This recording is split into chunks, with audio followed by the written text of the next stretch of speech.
Hello dear students, welcome to the introduction class of our online classes. बेटा इस introduction class में आज हम सब सब्जेक्ट्स का एक डिटेल इंट्रोडक्शन लेंगे सो दैट आपको ये क्लियरली पता चले कि हमें हर सब्जेक्ट पढ़ने के टाइम पे किस तरह का एटीट्यूड रखना है।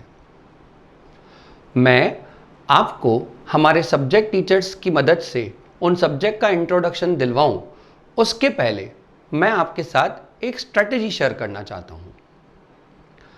It is said that any war is half von in the mind itself.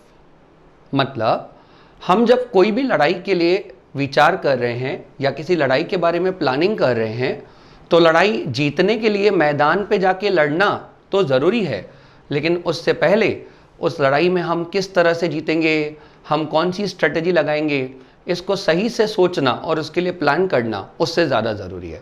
तो इसी के लिए कहते हैं any war is half von in the mind itself first. यानी कोई भी लड़ाई पहली आधी दिमाग में जीती जाती है, प्लान करके जीती जाती है और फिर ग्राउंड पे जीती जाती है।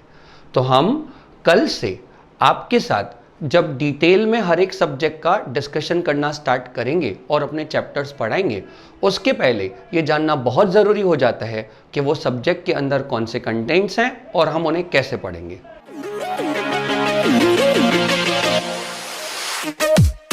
Now let us start with the introduction to the subject of statistics. Everyone, statistics का गुजराती में नाम आता है आंकड़ा शास्त्र। Whenever we refer to the vernacular name, जैसे गुजराती नाम इस सब्जेक्ट का हम देखते हैं तो वो उस सब्जेक्ट का कई बार मीनिंग क्लियर करता है कि ये सब्जेक्ट में अब क्या आने वाला है। So interpretation of Gujarati name in itself हमें इस सब्जेक्ट के बारे में डिटेल बता देगा। When we say आंकड़ा शास्त्र, सो आंकड़ा इज नंबर, शास्त्र इज नॉलेज। तो जब हम स्टैटिस्टिक्स का डिक्शनरी मीनिंग देखेंगे तो वो भी वही निकलता है कि it is a subject which teaches you how to study numbers. So sir, ये नंबर्स की स्टडी करके हमको क्या मिलेगा? So let me illustrate you with one practical life example. इस लॉकडाउन पीरियड में आप देख रहे होंगे कि every channel is coming up with daily basis data कि आज पूरी इंडिया में कोरोना के कितने केसेस हुए, कितने लोग रिकवर हुए, रिकवरी का परसेंटेज क्या है, डेथ कितने हुए हैं, उसका रिकवरी क्या है। This is simple statistics. जब हम कोई भी चीज़ का परसेंटेज निकाल रहे हैं, वो स्टैटिस्टिक्स का सबसे पहला और सबसे बेसिक फॉर्मूला है।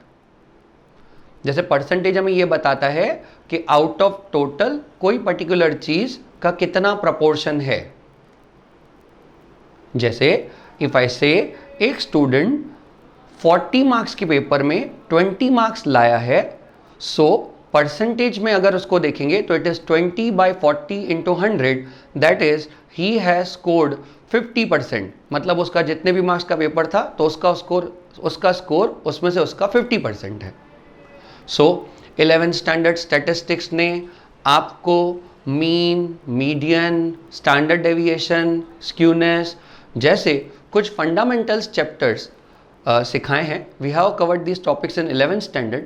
वो टॉपिक्स हमें स्टैटिस्टिक्स का बेसिक्स यूज़ करना सिखाते हैं। जब हम कोई चीज़ का एवरेज जानना चाहते हैं, ये देखना चाहते हैं कि वो एवरेज कितना रिलायबल है या उसके रिलेटेड कुछ और टॉपिक्स, तो वो हमने 11th स्टैंडर्ड में कवर कर लिए हैं। Now we are here today to understand 12th standard statistics. So let me start with that. 12th standard statistics statistics के एक और फंक्शन पे फोकस करता है।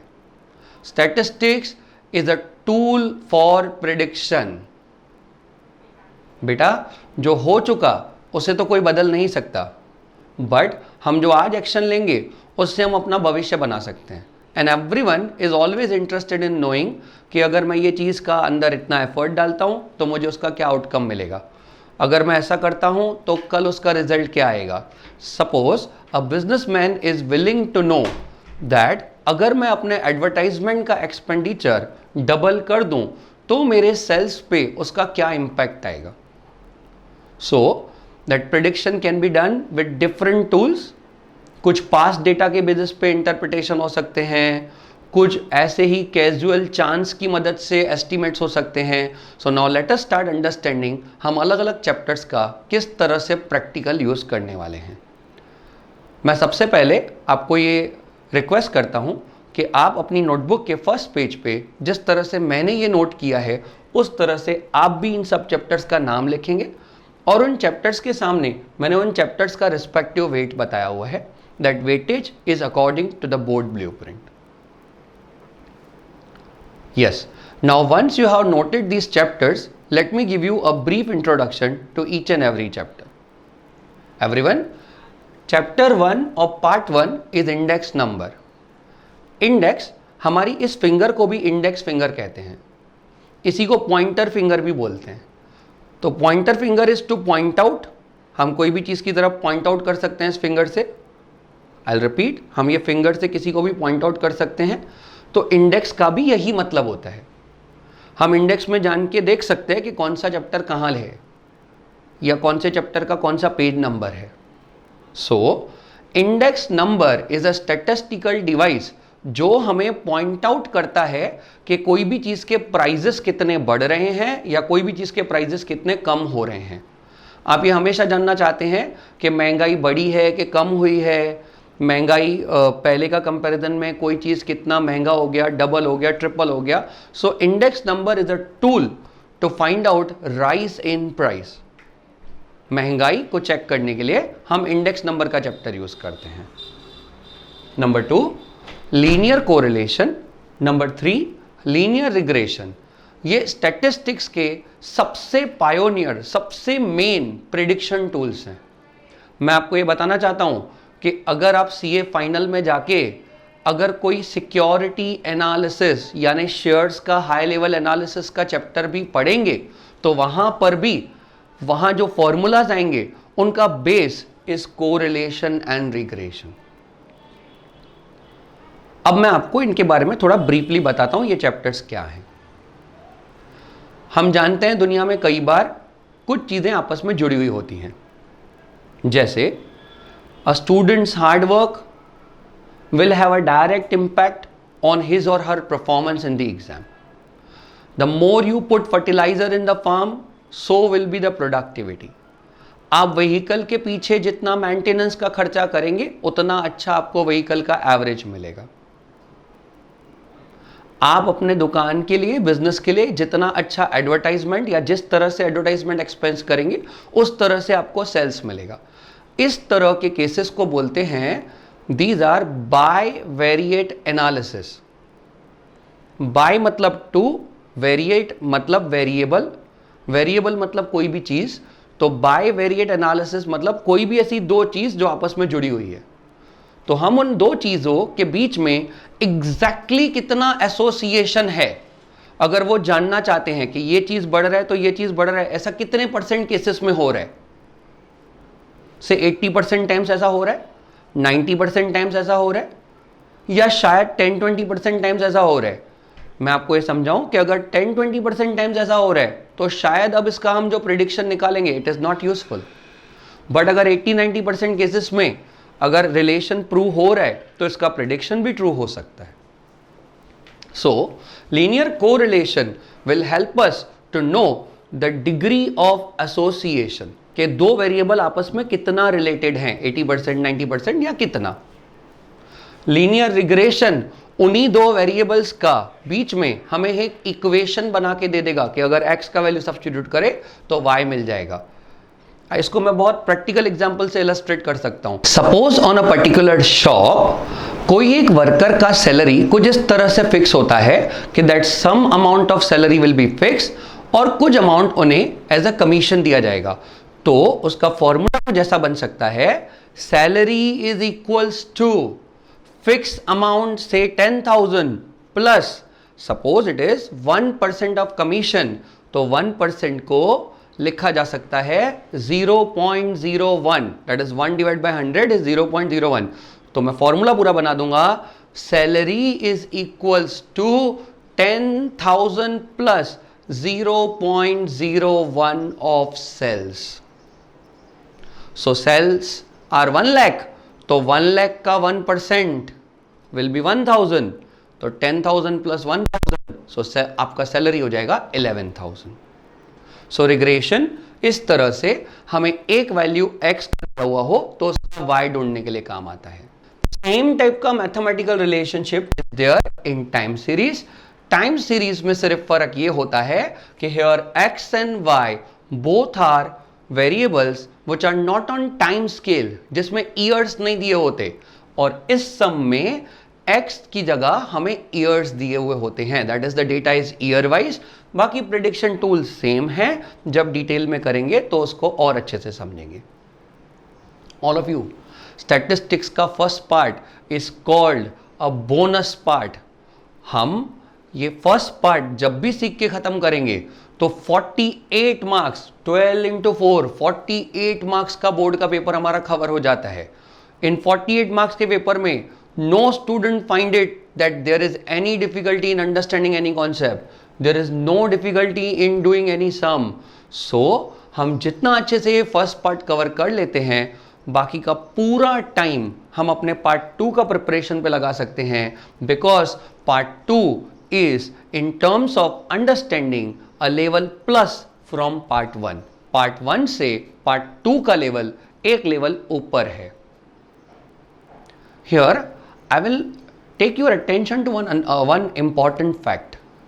बेटा क्योंकि मैं बहुत सारे सालों से स्टैटिस्टिक्स पढ़ाता हूं, so I have seen syllabus changing. जब मैं पढ़ता था तो सिलेबस ऐसा होता था कि ये क्वेश्चन है इसका आंसर ढूंढो, ये क्वेश्चन है इसका आंसर ढूंढो से, तो क्वेश्चन की वैल्यूज बदलती थी, क्वेश्चन लिखने का पैटर्न भी नहीं बदलता था। 2006 में बोर्ड ने कोर्स चेंज किया। सो क्वेश्चन ऐसा हुआ, ये क्वेश्चन है उसका आंसर ढूंढो, आंसर ढूंढो लेकिन साथ में आपने क्या समझा वो भी बताओ। लाइक उसमें आपको पूछ लिया ये इंडेक्स नंबर आपने ढूंढ लिया है तो बताइए इसका मतलब क्या। और अब जब 2017 से 12th का कोर्स चेंज हुआ है, I will repeat this line, 2017 से जब अब स्टैटिस्टिक्स का कोर्स चेंज हुआ है, in this course more attention is given to understanding of a student, कि आप क्या समझ पा रहे हो रादर देन आप क्या काउंट कर पा रहे हो। काउंटिंग तो अब कैलकुलेटर कर लेता है, हमारी समझ की परीक्षा अब ये सब्जेक्ट है। I take you to part 2 quickly now. Part 2 probability, ये चैप्टर आपने 10th स्टैंडर्ड में किया है। Probability is chance of occurrence of anything. Probability ढूंढ के हम ये पता कर सकते हैं कि कोई भी चीज होने का क्या चांस है। जैसे बहुत ही एक सिंपल एग्जांपल आप पहले से करते आए हैं, एक डाइस रोल करें तो 6 साइड्स हो सकते हैं, तो पर्टिकुलर कोई नंबर आने का चांसेस 1/6। जैसे कोई डाइस पे 2 आने का चांस इज 1/6, 3 आने का चांस इज 1/6। कॉइन जब टॉस करते हैं तो कोई भी चीज होने का चांस, जैसे हैड या टेल आने का चांस इज हाफ 50-50%। तो वो प्रोबेबिलिटी फंडामेंटल प्रोबेबिलिटी था जो 10th में था, अब उसका advanced version is here, it is probability. Suppose हम एक टेबल बनाना चाहें कि 1 से लेके 6 तक जो रिजल्ट्स हैं डाइस के, 1 2 3 4 5 6, हर रिजल्ट के आने का क्या चांस है, आप सोचो। 1 2 3 4 5 6, हर रिजल्ट के आने का क्या चांस है? यस, आपने सही गैस किया है, हर रिजल्ट आने का चांस है 1/6 1/6 1/6 1/6। सर ऐसा कैसे मैं नहीं गैस कर पाया हूं? तो बेटा देयर आर 6 आउटकम्स, 1 से लेके 6 में से कुछ भी आ सकता है, और कोई भी आउटकम एक ही बार आ सकता है, तो it is 1/6 all the times. 1 2 3 4 5 6 किसी भी नंबर के आने का चांसेस 1/6। सो जब हम एक ऐसी टेबल बना लेते हैं कि नंबर है 1 2 3 4 5 6 और उसके सामने उसका प्रोबेबिलिटी लिख देते हैं, तो उसी को कहते हैं discrete random variable and probability distribution. All of you, this chapter is extension of this chapter only, और इसी चैप्टर का advanced version is normal distribution. Normal distribution यही प्रोबेबिलिटी हमें ग्राफ की मदद से ढूंढना सिखाता है। आज सब कुछ डिस्कस कर लेंगे तो आगे जो सीखेंगे उसका मजा कैसे आएगा। So I will keep this chapters detailed discussion pending. This is one of that chapter which opens your mind in multiple directions। ये हमारे पास्ट के सारे स्टूडेंट्स का रिव्यू है कि नॉर्मल डिस्ट्रीब्यूशन सीखने के बाद मेरा अंडरस्टैंडिंग लेवल काफी इंप्रूव हो गया, मैं प्रैक्टिकली समझ पाया कि ये चीजें क्या हैं. Lastly I will give you details about last 2 chapters. All of you, all students, limit और डिफरेंशिएशन ये 2 स्टैटिस्टिक्स के नहीं बट कैलकुलस साइंस के चैप्टर्स हैं. सर कैलकुलस साइंस क्या होता है? ऑल ऑफ यू, जिस तरह से algebra deals with equations, geometry deals with area and all those graphs, arithmetic science deals with like different concepts. हम फाइनेंशियल मैथ्स कर सकते हैं जैसे इंटरेस्ट का चैप्टर या परम्यूटेशन कॉम्बिनेशन. तो ये जो 2 चैप्टर हैं ये हमें हायर साइंस स्टडीज में काम आते हैं. तो सर साइंस में काम आते हैं तो कॉमर्स में कहाँ से आ गए? सो कॉमर्स में हम इन दोनों चैप्टर्स का यूज रेवेन्यू और कॉस्ट किस तरह से बढ़ रहे हैं या किस तरह से कम हो रहे हैं उसका अंदाजा लगाने के लिए यूज करने वाले हैं. So this was all about the brief introduction to the chapters. आपको आज का टास्क दिया जा रहा है कि एक नोटबुक में अच्छे से ये चैप्टर्स का नाम लिख के ये इतना सा वेटेज उनका लिख के आप रेडी रहेंगे. हर एक चैप्टर में से जैसे इसमें 12 में से कौन से मार्क्स के कितने क्वेश्चंस आएंगे वो जब जब हम जो चैप्टर डिस्कस करेंगे उस टाइम पे आपको बताया जाएगा. ये डिटेल डिस्कशन खत्म होने के बाद मैं आपका अटेंशन आपकी बोर्ड की ब्लूप्रिंट पे लेके जाना चाहता हूं. 12 स्टैंडर्ड स्टैटिस्टिक्स एग्जामिनेशन पेपर का अंदर हमें टोटल मिला के 10 MCQs, 10 one line answers, 2 mark के 10 क्वेश्चंस, 3 मार्क के 8 क्वेश्चंस, 4 मार्क के 4 क्वेश्चंस और 5 मार्क के 4 क्वेश्चंस हमें अपीयर करने हैं. 10 MCQ each is of 1 mark, so total 10 marks. 10 one line answers, so 1 into 10 10 marks. 2 mark के 10 questions, so 2 into 10 is 20. So one may have doubt, sir ये theory रहेगा practical रहेगा. So कोई question इनमें से थ्योरी भी आ सकते हैं but rest will be practical only. So जो चैप्टर में से थ्योरी प्रोबेबल होगा हम वो थ्योरी डिटेल में डिस्कस करेंगे. 3 मार्क्स के सम्स, यहाँ पॉसिबली हमेशा सम्स आते हैं, कभी एक आध बार कोई क्वेश्चन थ्योरी भी आ जाता है. As marks are 24, so you can understand कि ये 8 सम होंगे विच इज 8 3s are 24.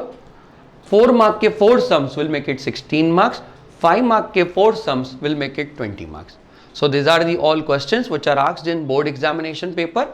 अब मैं आपको ये रिक्वेस्ट करूंगा कि वो फर्स्ट वाली डिटेल्स लिखने के बाद नेक्स्ट पेज पे आप अच्छे से डिटेल में अपना बोर्ड का पेपर पैटर्न नोट करके रखेंगे. This is all about statistics that I had to share with you. Other subject का इंट्रोडक्शन सुन लें और उसके बाद हम कल से डिटेल में स्टैटिस्टिक्स का एक चैप्टर पढ़ना स्टार्ट करेंगे.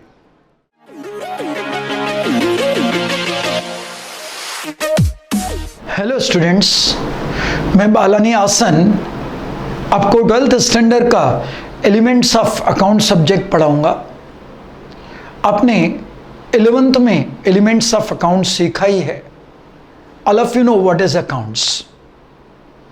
Basically accounts is the art of recording business transaction and events of financial nature. But आपको ये पता ही है कि ट्रांजैक्शन क्या होती है. ट्रांजैक्शन मतलब लेन देन. मैं जब किसी से कोई चीज़ लेता हूँ तो बदले में पैसे दूंगा, या तो आज दूंगा या तो कुछ दिनों के बाद दूंगा. मतलब it can be a cash transaction और it can be a credit transaction. मैंने एक वर्ड यूज़ किया कोई चीज़, बट वो चीज़ गुड्स भी हो सकती है, एसेट भी हो सकती है. All of you know the difference between goods and asset. अगर याद ना हो तो याद दिला दूं. Goods means the things which are purchase for resale purpose और to be use in production. But the assets are the things which are to be use to do the manufacturing activity, और with the help of these things business can be carried on like building, plant machinery etc. तो business transaction हो, events. आप कहेंगे sir events क्या होते हैं? हिंदी में इसको कहते हैं घटना. लेकिन ऐसी घटना जो फाइनेंशियल नेचर की हो। फॉर एग्जाम्पल, दुकान के अंदर आग लग जाए और कुछ चीज़ें जल गई, again I repeat, it can B goods और एसिड चीज़ें, और लॉस हुआ, ये फाइनेंशियल नेचर का हुआ, इसको बुक्स में रिकॉर्ड किया जाएगा। अब आप कहेंगे सर फाइनेंशियल नेचर का ना हो ऐसा इवेंट होता है? हो सकता है। सपोज कंपनी के जनरल मैनेजर ने रिजाइन किया, definitely it is an important event, लेकिन इसको बुक्स में रिकॉर्ड नहीं किया जाएगा। अब books, basic books, primary books means it will be either journal और सब्सिडियरी बुक्स। बट अगर नंबर ऑफ ट्रांजैक्शन कम हो तो सभी ट्रांजैक्शन जर्नल के अंदर नॉर्मली रिकॉर्ड की जाती है, लेकिन नंबर ऑफ ट्रांजैक्शन ज़्यादा हो तो it is advisable to prepare the subsidiary books. अब आप ट्रांजैक्शन जर्नल में लिखें या सब्सिडियरी बुक्स में लिखें, उसमें से लेजर के अंदर अलग अलग अकाउंट्स जो बनेंगे उसमें पोस्टिंग की जाती है। ये अकाउंट्स का सबसे बेसिक पार्ट है, जिसको हम लोग ओल्डन डेज में elements of book keeping subject नाम से जाना जाता था। अब न्यू बुक के अंदर इन्होंने दे दिया एलिमेंट्स ऑफ अकाउंट्स। आप कहेंगे सर बुक कीपिंग और अकाउंट्स में फ़र्क है? नॉर्मली ऐसे माना जाता है कि जो रूटीन टाइप की एक्टिविटीज़ है रिकॉर्डिंग की, जो मैकेनिकल इन नेचर है, जिसके लिए बहुत नॉलेज की ज़रूरत नहीं है, it is called a part of book keeping. तो लेजर के अंदर अकाउंट्स में पोस्टिंग की जाती है, उसके बाद उन लेजर के बैलेंसेस ढूंढे जाते हैं। अब बेटा आप जर्नल में लिखो या सब्सिडियरी बुक में लिखो, लेकिन पोस्टिंग वही होगी। हाँ, इतना डिफरेंस है कि सपोज मैं परचेज की एंट्रीज सभी जर्नल में लिखता हूं, मैं सब्सिडियरी बुक्स नहीं बनाता हूं। मैंने किसी मंथ में 10 बार क्रेडिट पे गुड्स परचेज की तो 10 बार एंट्री आएगी, उसकी परचेज अकाउंट में 10 बार पोस्टिंग होगी। लेकिन सब्सिडियरी बुक में अगर मैं लिखता हूं तो ये मेरे लिए थोड़ा इजी हो जाएगा, क्योंकि खाली सप्लायर का नाम लिखना है मुझे बुक के अंदर। मंथ के एंड में total purchase directly purchase account में डेबिट पे लिख दूंगा, तो पूरे मंथ की परचेज की एक ही पोस्टिंग होगी परचेज अकाउंट में। सप्लायर अकाउंट तो 10 के 10 जर्नल में भी वही रहेंगे और 10 के 10 सब्सिडियरी बुक्स में भी वही रहेंगे। तो ये पोस्टिंग होने के बाद सभी अकाउंट के बैलेंसेस ढूंढे जाते हैं। इसके अंदर सभी अकाउंट्स होंगे, एक्सपेंस के अकाउंट, इनकम के अकाउंट, पर्सन्स के account, whether it is customer और सप्लायर। तो ये सभी अकाउंट्स के बैलेंसेस ढूंढे जाएंगे। उसके बेस पे ऑल ऑफ यू नो, जिस अकाउंट का डेबिट बैलेंस हो उसको डेबिट के कॉलम में आप लिखते हो, क्रेडिट बैलेंस हो तो क्रेडिट के कॉलम में, दोनों साइड का टोटल सेम आता है, which is called trial balance. But trial balance बनाने का बेसिक पर्पस यही होता है कि अगर पोस्टिंग के टाइम पे कोई मिस्टेक हो गई हो तो हमें पता चल जाए। तो फाइनल अकाउंट बनाने के बाद सडनली मुझे पता चला कि पोस्टिंग में मिस्टेक हुई हो, ऑल ऑफ यू नो कि फाइनल अकाउंट बनाना एक लेंदी प्रोसेस है।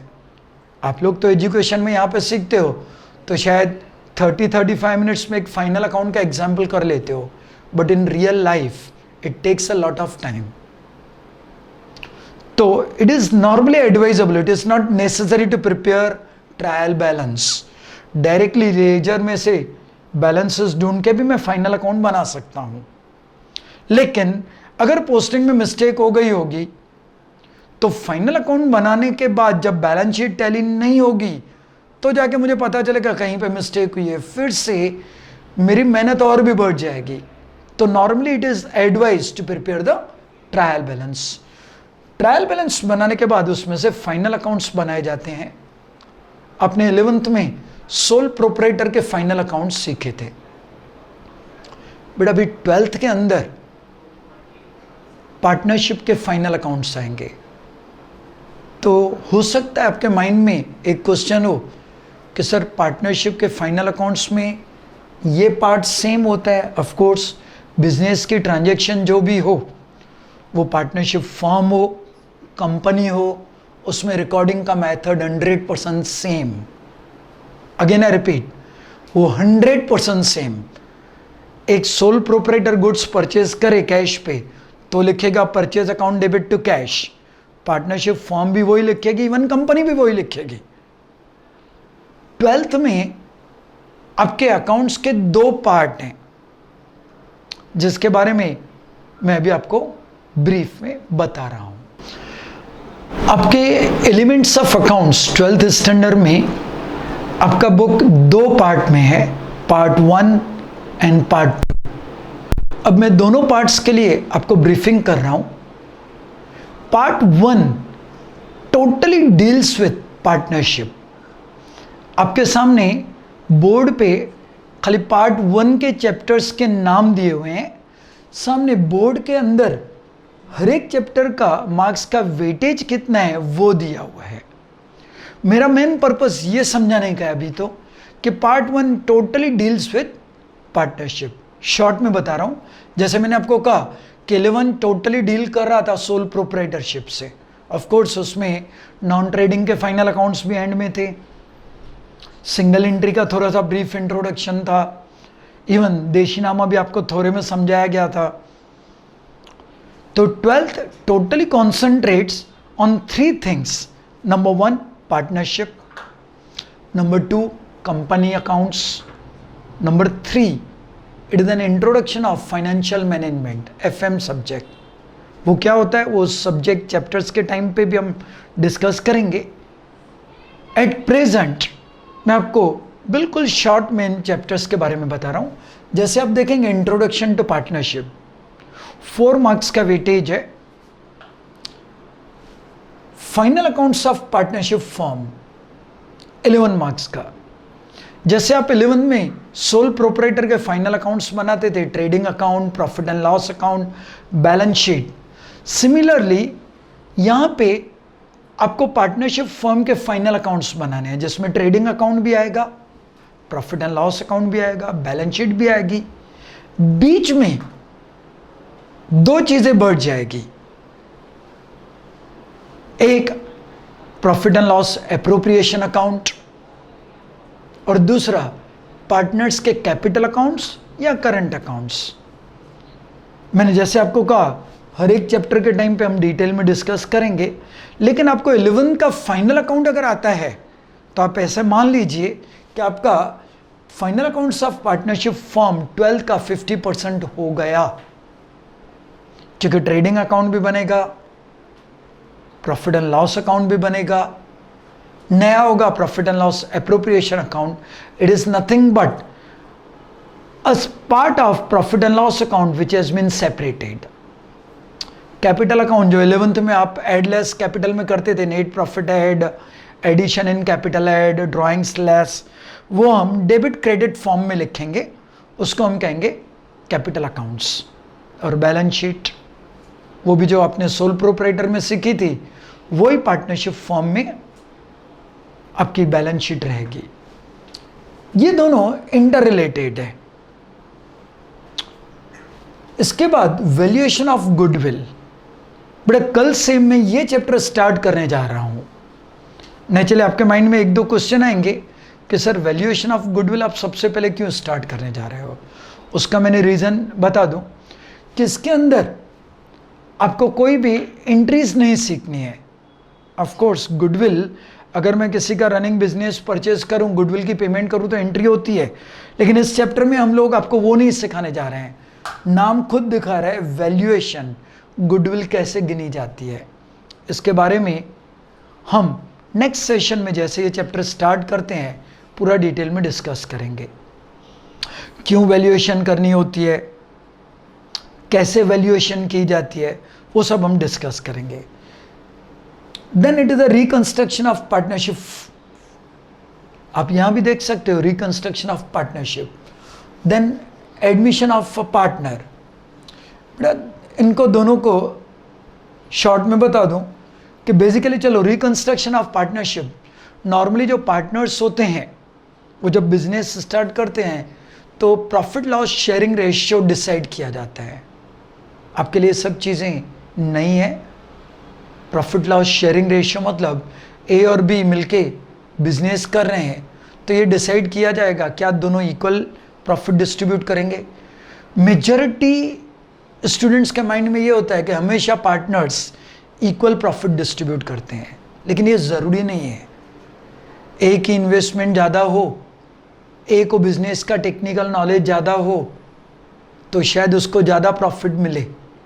सपोज पार्टनरशिप फॉर्म में डिसाइड किया गया है कि profit will be distributed in the ratio of 2:1। 2:1 का मीनिंग जब ए को प्रॉफिट 2 रुपीज मिलेगा तो बी को 1 रुपी प्रॉफिट मिलेगा।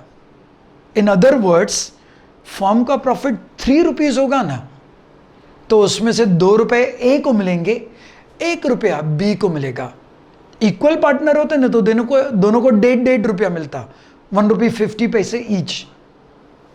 लेकिन अगर उनका रेशियो 2:1 है तो ए को 2 रुपीज मिलेंगे, बी को 1 रुपी। तो रिकंस्ट्रक्शन ऑफ पार्टनरशिप में हम ये डिस्कस करेंगे कि कभी कभी पार्टनर्स आपस में profit loss sharing ratio change करते हैं with the consent of all the partners. कई बार ऐसे हो सकता है ए और बी में से ए को ज़्यादा एक्सपीरियंस था, उसने ज़्यादा पैसे इन्वेस्ट किए थे, 2-3 साल के बाद बी को भी सिमिलर एक्सपीरियंस हो गया या उससे भी वो ज़्यादा एक्सपर्ट हो गया है ए से भी, उसने भी उतने ही पैसे इन्वेस्ट कर लिए हैं जितने पैसे ए के हैं, तो बी कहेगा कि अब मुझे भी इक्वल प्रॉफिट मिलना चाहिए, तो शायद बाद में वो इक्वल पार्टनर हो जाएं। तो जब आपस में profit loss sharing ratio change करते हैं तो हमें क्या अकाउंटिंग इफेक्ट्स देने हैं, किसका प्रॉफिट बढ़ेगा किसका कम होगा, उन चीज़ों का डिस्कशन इस चैप्टर में आएगा। Similarly admission of a partner, कई बार ऐसे होता है कि न्यू पार्टनर को फॉर्म में ऐड किया जाता है। नहीं, चलिए आपके माइंड में बहुत सारे क्वेश्चन आएंगे, मैंने कहा उस चैप्टर के टाइम पे तो हम डिटेल में डिस्कस करेंगे ही। कई बार मुझे बिजनेस एक्सपांड करना हो तो न्यू पार्टनर को भी हम ऐड कर देते हैं। कई बार ऐसे भी हो सकता है कि टेक्निकल स्किल की वजह से मुझे न्यू पार्टनर की ज़रूरत पड़े, तो उस टाइम पे क्या अकाउंटिंग इफेक्ट्स दिए जाएंगे, कौन कौन सी चीज़ों को कंसीडर किया जाएगा, वो इस चैप्टर में डिस्कस किया जाएगा। सिमिलरली रिटायरमेंट और डेथ ऑफ अ पार्टनर, आप ध्यान से देख सकते हो कि डेथ, अब नेचुरली किसी आदमी का डेथ हुआ तो नेचुरली रिटायर हो गया, वो आज के बाद पार्टनर नहीं रहा। तो जब कोई पार्टनर रिटायर हो या किसी का डेथ हो, तब अकाउंटिंग पॉइंट ऑफ व्यू से क्या क्या अकाउंटिंग इफेक्ट्स देने हैं वो इस चैप्टर में डिस्कस किए जाएंगे। And then last one will be dissolution of partnership form. जब फॉर्म परमानेंटली डिसॉल्व की जाए, मतलब वाइंड अप की जाए, बंद कर दें, हम पूरा बिजनेस ही बंद कर दें, बिजनेस की सभी एसेट बेच देंगे, लायबिलिटीज पे करेंगे, पार्टनर्स को उनके पैसे वापस दे दिए जाएंगे, तो उस टाइम पे अकाउंटिंग इफेक्ट्स किस तरह से दिए जाएंगे, कौन कौन सी चीज़ों को कंसीडर करना है, किसको पहले पेमेंट करनी है, किसको बाद में पेमेंट करनी होती है, ये सब चीज़ें इस चैप्टर में आएगी। तो आप ध्यान से देख सकते हो कि पार्ट 1 के अंदर टोटली पार्टनरशिप से रिलेटेड डिटेल में डिस्कशन है। गुजरात बोर्ड ने बहुत अच्छी तरह से इसको कवर किया हुआ है। जब आप आगे चल के कोई एडवांस लेवल के कोर्सेज कर रहे हो, कोई professional courses CA, CS, ICWA जैसे कोर्सेज कर रहे हो, तो ये नॉलेज आपको बहुत काम आएगा। सभी जगह पे ये सब के सब चैप्टर्स ऑलमोस्ट सिलेबस के अंदर कवर किए जाते हैं। 12 के अंदर part 2 it deals with basically 2 things. Number 1 company accounts, chapter number 1, 2, 3 ये कंपनी अकाउंट से रिलेटेड है। आप ध्यान से देख सकते हैं अकाउंटिंग फॉर शेयर कैपिटल। कोई भी कंपनी जब शेयर्स इश्यू करती है तो उन ट्रांजैक्शंस को बुक्स ऑफ अकाउंट्स में कैसे रिकॉर्ड किया जाता है वो आपको इस चैप्टर में सिखाया जाएगा। बेटा अभी कंपनी गुड्स परचेज करे, सेल करे, सैलरी की पेमेंट करे, इलेक्ट्रिसिटी बिल की पेमेंट करे, रेंट पे करे, वो एंट्री तो वैसे ही होगी जैसे आपने 11 में सोल प्रोपराइटर में सीखी थी। गुड्स परचेज करे, वो सोल प्रोप्राइटर हो, पार्टनरशिप फर्म हो, कंपनी हो, एंट्री तो वही रहेगी, purchase account debit to bank. अगर क्रेडिट पे परचेज कर रहे हैं तो purchase account debit to supplier account, rent pay कर रहे हैं rent account debit to bank. उससे सोल प्रोप्राइटर है, पार्टनरशिप फर्म है या कंपनी है, उससे इस एंट्री में कोई फर्क नहीं पड़ेगा। लेकिन कभी सोल प्रोप्राइटर शेयर्स इश्यू नहीं कर सकता। Even partnership firm can not issue the shares. तो जब कंपनी शेयर्स इश्यू करती है तो उन ट्रांजैक्शन को बुक्स ऑफ अकाउंट्स में कैसे रिकॉर्ड किया जाएगा, वो इस चैप्टर में हम डिस्कस करेंगे।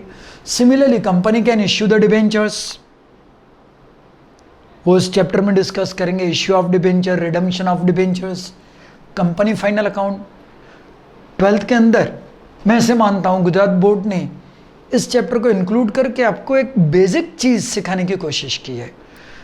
इसको बहुत डिटेल में कॉलेज लेवल पे नॉर्मली पढ़ाया जाएगा, लेकिन बेसिक चीज़ें आपकी 12th में कवर हो जाएगी। फाइनल अकाउंट बेसिकली बेटा, फाइनल अकाउंट तो वही रहता है कि प्रॉफिट या लॉस ढूंढते हैं। Of course trading sole proprietor था, पार्टनरशिप फॉर्म हम सीखेंगे, तो उसके अंदर ट्रेडिंग P&L हम नॉर्मली अकाउंट फॉर्म में बनाते हैं, यहाँ पे वर्टिकल फॉर्म बनेंगे, वो उस चैप्टर के टाइम पे हम डिस्कस करेंगे। तो ये 3 चैप्टर कंपनी अकाउंट से डील कर रहे हैं। Next 3 chapter it is relating to financial management. अगर 11 का डेफिनेशन याद हो तो अकाउंट्स में लास्ट वर्ड्स थे इंटरप्रिटेशन ऑफ द रिजल्ट्स। तो 2 कंपनीज के अंदर कंपैरिजन की जाती है कि किस कंपनी का ग्रॉस प्रॉफिट कम है, किसका ज़्यादा है, परसेंटेज ढूंढे जाते हैं। उसके लिए आपको अकाउंटिंग रेशियोज सिखाए जाएंगे। Then analysis of financial statement, financial statement की एनालिसिस की जाएगी। All of you know the meaning of analysis. उसको ब्रेकअप करके उनके डिटेल्स को समझा जाएगा। ये चेक किया जाता है कि यहाँ पे प्रॉफिट इंक्रीज हो रहा है, डिक्रीज हो रहा है, इस तरह की एनालिसिस की जा सकती है। रेशियोज ढूंढे जाते हैं। And then similarly cash flow statement वो ये दिखाता है कि कैश कहाँ से आई और कहाँ यूज़ हुई। बेटा कहाँ से आई कहाँ यूज़ हुई का मीनिंग ये नहीं है कि मिस्टर ए ने पैसे दिए हैं या मिस्टर बी ने पैसे दिए हैं। इसको ब्रॉड वे में हम लोग उस चैप्टर के टाइम पे डिस्कस करेंगे, और इस एनालिसिस का मेन बेनिफिट क्या होता है वो भी हम इस चैप्टर के टाइम पे डिस्कस करेंगे। तो बेटा पार्ट 2 2 चीज़ों से डील कर रहा है, एक कंपनी अकाउंट से, दूसरा इंट्रोडक्शन टू फाइनेंशियल मैनेजमेंट। बेटा अभी इस साइड पे हमने 12 के पेपर की ब्लूप्रिंट अकाउंट्स की आपको दी हुई है। आपका पेपर 6 सेक्शन के अंदर आएगा। सेक्शन ए 1 to 10 नंबर होगा, एमसीक्यू होंगे। कौन से चैप्टर से नॉर्मली एमसीक्यू आएगा, कौन से चैप्टर से वन लाइनर आएगा, वो हर एक चैप्टर के टाइम पे आपके साथ शेयर किया जाएगा। 95% बोर्ड के अंदर ये पेपर स्टाइल फॉलो होती है।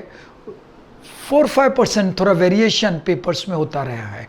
लास्ट 3 साल का ट्रेंड ये दिखाता है कि जैसे मैं आपको ऐसे बताऊं कि पार्ट 1 के चैप्टर नंबर 6 से एमसीक्यू नहीं पूछा जाएगा, लेकिन फर्स्ट पेपर में एमसीक्यू पूछा भी गया था। नॉर्मली वेरिएशन बहुत रेयरली होंगे, लेकिन हमें मेंटली इन सब चीज़ों के लिए रेडी रहना होता है। तो 10 एमसीक्यू आते हैं, फिर एक एक मार्क के 1 liner, answer in 1 line. Question number 11 to 20 होगा 10 मार्क के। देन शॉर्ट आंसर, बड़े इसमें 6 क्वेश्चन है, जिसमें से एक क्वेश्चन थियरी का होता है। Part 1 chapter number 7 dissolution of partnership firm से एक क्वेश्चन थियरी का रहेगा जो 3 मार्क का, बाकी 5 क्वेश्चन नॉर्मली प्रैक्टिकली रहेंगे। देन सेक्शन डी, यहाँ पे लिखा हुआ है calculative question. Last year paper में उन्होंने लिख के दिया था डू एस डायरेक्टेड। इस साल मार्च 2020 में उन्होंने लिख के दिया है कैलकुलेटिव क्वेश्चन। खुद ही क्लियर है कि यहाँ पे कैलकुलेशन से रिलेटेड ही क्वेश्चन होंगे, मीन्स थियरी इसके अंदर पॉसिबल नहीं होगी। लेकिन एक आध चैप्टर में मैं आपको कहूँगा, जैसे पार्ट 2 के चैप्टर नंबर 4 में हमारा पास का एक्सपीरियंस ऐसे भी रहा है कि कभी सडनली थियरी क्वेश्चन भी आ जाता है, या पार्ट 1 के चैप्टर नंबर 3 में वैल्यूएशन ऑफ गुडविल कभी थियरी क्वेश्चन, न्यू सिलेबस आने के बाद ऐसा अभी हुआ नहीं है, लेकिन मेंटली हम लोग इन सब चीज़ों के लिए रेडी रहते हैं और हम स्टूडेंट्स को इस चीज़ के लिए प्रिपेयर भी रहने के लिए, मतलब उनको प्रिपेयर कर देते हैं कि अगर कहीं पे एग्जाम में इस तरह से क्वेश्चन थोड़ा सा चेंज हो तो आपको एग्जाम में कभी भी तकलीफ नहीं होनी चाहिए। तो 4 क्वेश्चन 4 मार्क्स ईच, 16 मार्क्स। ऐसे टाइप क्वेश्चन 3 क्वेश्चन रहेंगे। पार्ट 1 के 2 क्वेश्चन रहेंगे चैप्टर 5 और 6 से, पार्ट 2 के चैप्टर नंबर 1 से 3 question 8 marks each, total 24 marks. और ये ऐसे टाइप क्वेश्चन, दोनों में नाम ऐसे टाइप है लेकिन ये 8 मार्क्स ईच है और ये 11 मार्क्स के हैं, ये दोनों फाइनल अकाउंट है। Part 1 chapter number 2 final accounts of partnership form 11 marks का रहेगा। पार्ट 2 का चैप्टर नंबर 3 कंपनी के फाइनल अकाउंट्स 11 मार्क्स के, total 22 marks. So total 100 marks का पेपर इस तरह से आपसे पूछा जाएगा। Now tomorrow we will start with, आपके पास असाइनमेंट सेक्शन में पीडीएफ फाइल आ चुकी है, आप डाउनलोड कर चुके होंगे। कल मैं आपके साथ स्टार्ट करने जा रहा हूँ पार्ट 1 का chapter number 3 valuation of goodwill. Bye.